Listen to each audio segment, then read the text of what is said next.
We can show you exactly what to do, and you'll all benefit by this. So let's walk through this.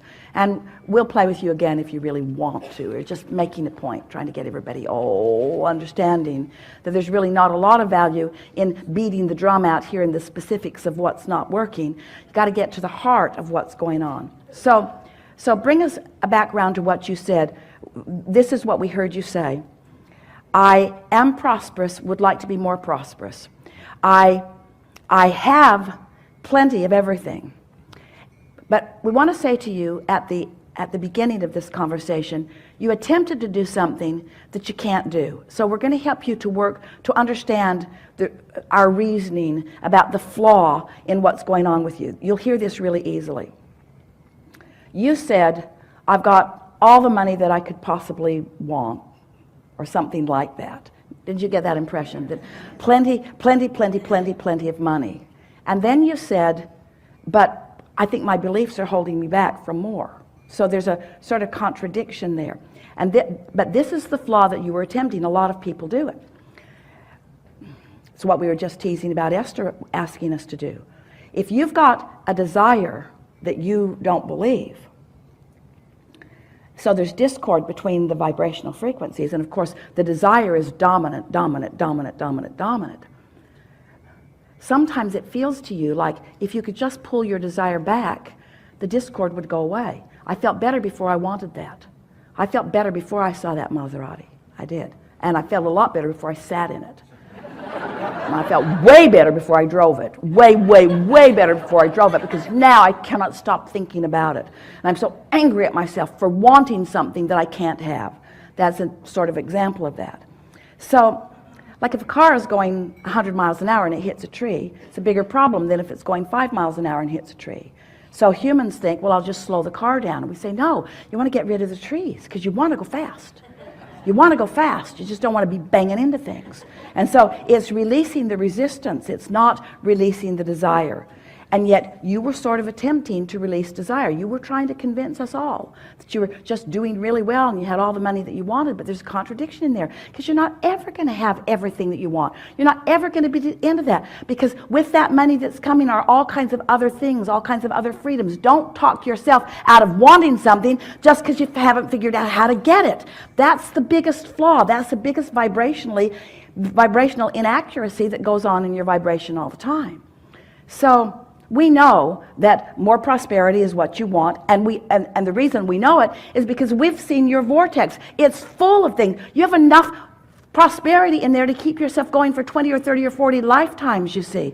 And there's no reason that it cannot be flowing into your experience now. You just got to get the vibrational frequency of the vortex, which is where it is, the trajectory of source, which is where it is. You've just got to bring yourself up to a consistent vibrational level with it so that it can move in realized fashion into your life experience.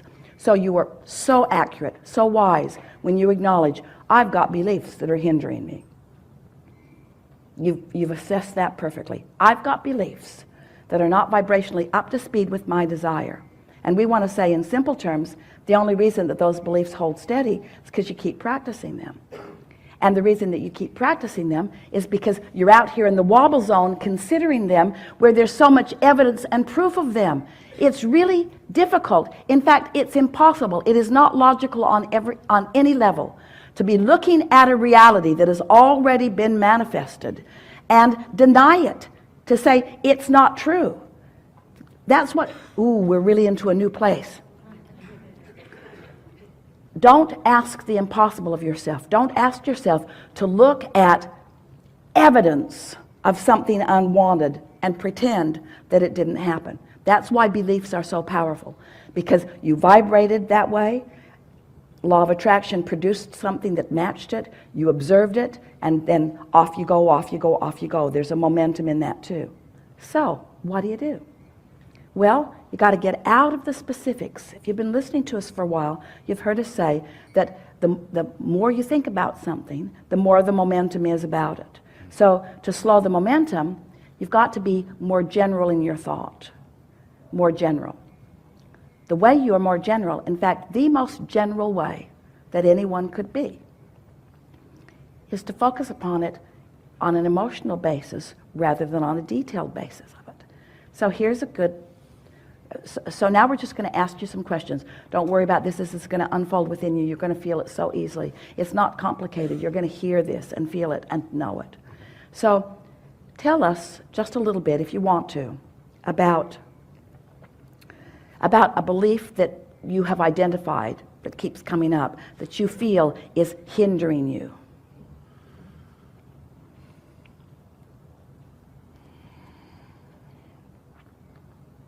I have a habitual sense of this paycheck's going to be the last one.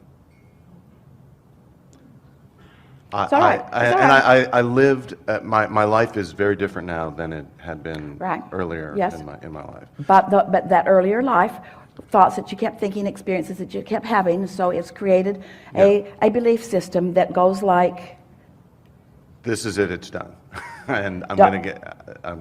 I could get in trouble again. I could get back into that place. I like the way it is, but I'm guarded that it won't stay this way. I'm having a hard time convincing myself that where I'm at now, which is absolutely a result of allowing it into my life, Yeah. and attracting it deliberately. So you've got some beliefs that serve you and some that don't. We want to just talk for a moment about the ones that don't and show Sure. you what to do with them. So just speak a little bit more of that to us. I'm worried that it won't last. I'm worried that this is temporary. I'm Right. worried that I might fall back into some of the same slump. I'm worried that I might lose my momentum. Right. Those kinds of things. All right, so that's logical, isn't it? Now, in the... And I'll say I recognize those Yeah. as impediments, and Yeah, but what to do about What them. to do. So we'll show you. Yeah.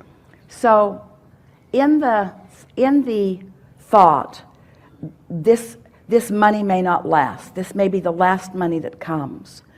What's the emotion? What's the emotion that best describes how that thought causes you to feel? fear. That's accurate, and it's good to acknowledge that. So now let's never mind the conditions, because the conditions have momentum going. They are the byproduct of a lot of stuff that's going on. You've got this well-being trajectory, and you've got this hindering trajectory. So you've got this wobble, and these conditions are there. There's enough momentum going that to talk about them is just going to cause confusion usually, and more often than not, going to cause you to practice the vibration of what's causing the fear even more. You're just going to get more detailed about it, because that's what attention to something always does. So, but instead of doing that, let's take the fear, which is at the basis of the very general basis of this discussion, and we just want to ask you some easy to answer questions apart from those conditions. Just leave those aside for a little bit and focus upon the emotion of fear. Do you prefer the feeling of fear to the feeling of ease? I far prefer the feeling of ease. Ease. Do you prefer fear or fun? Fun. Do you prefer fear or interest? I much prefer interest. Do you prefer fear or clarity? Clarity. Do you prefer fear or love? Love. So now that was easy. So love and clarity and ease. Do you prefer frenzy or calm?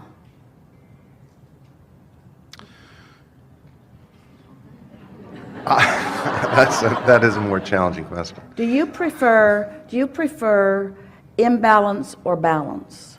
Balance. Do you prefer angst or ease? Ease. Do you prefer resistance or allowing? These are easy questions, we know. Almost so easy that it feels silly. But as he's answering these questions, he's focusing on who he really is. Do you prefer boredom or interest? Interest. Do you prefer sluggishness or vitality? Vitality. Do you prefer vitality or lethargy? Vitality. Do you prefer interest or boredom? Interest. Do you prefer happiness or sadness? Happiness. So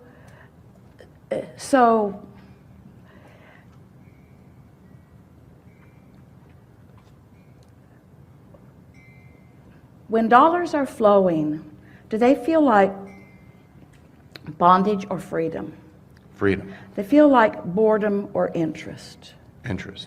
Do they feel like lethargy or passion? Passion. So everything about everything that you want is already really, in a core way, active within you, and you just activated it so easily. In other words, there was just no contest whatsoever. It's so obvious where your natural vibration is. You just aligned with your absolute trajectory of who you are. In other words, just with that little exercise, there's no contradiction in your vibration right now. It was just clarity. You just lined up so easily with all of that.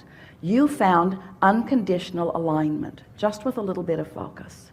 You just came out of the details that are more challenging into something that is not challenging at all. These were really no-brainers. It was so easy for you to find that. And so now we would like you to tell us again about the prosperity state that you're living in.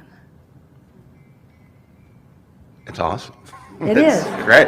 It is awesome, isn't it? And It and is. it feels strong, it feels sure, it feels valid, it feels intense, it feels natural, it feels ongoing, it feels in the right place. In other words, right now, you just practiced the vibration of alignment. You took a subject that life has caused you to put into a very powerful place, because as we said, and we weren't kidding you at all, there is enough prosperity, financial prosperity in your vortex to keep you busy for 20 or 30 or 40 lifetimes. There's a huge amount of it there, and you just lined right up with it because you for a moment got out of the conditions that were the challenge. You deactivated all of those conditions that have been keeping that belief in an active place.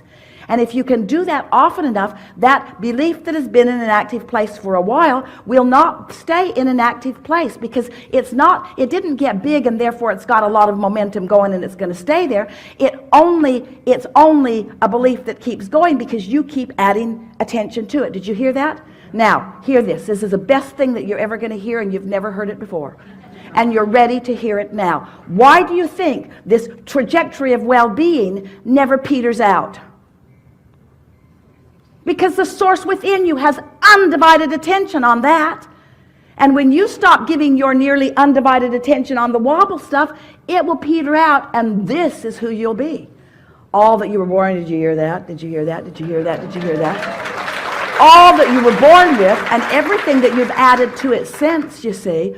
Oh, that's a powerful trajectory that someone is tending to. And when you stop tending to the beliefs that don't serve you, they will become inactive in your experience. This is what's active in your experience. So what we just said to you is you added more momentum to these intentions that you've been holding for a long time just by not adding contradictory. Did you hear what we said? In other words, the cork floats. You don't have to hold it up there. What are you doing? I'm holding my vibration. I'm holding my vibration up there. You don't have to hold your vibration up there. Just don't pull it under the water with bogus, flawed premises. Ooh, that was so good. Yeah? Enough? That was great.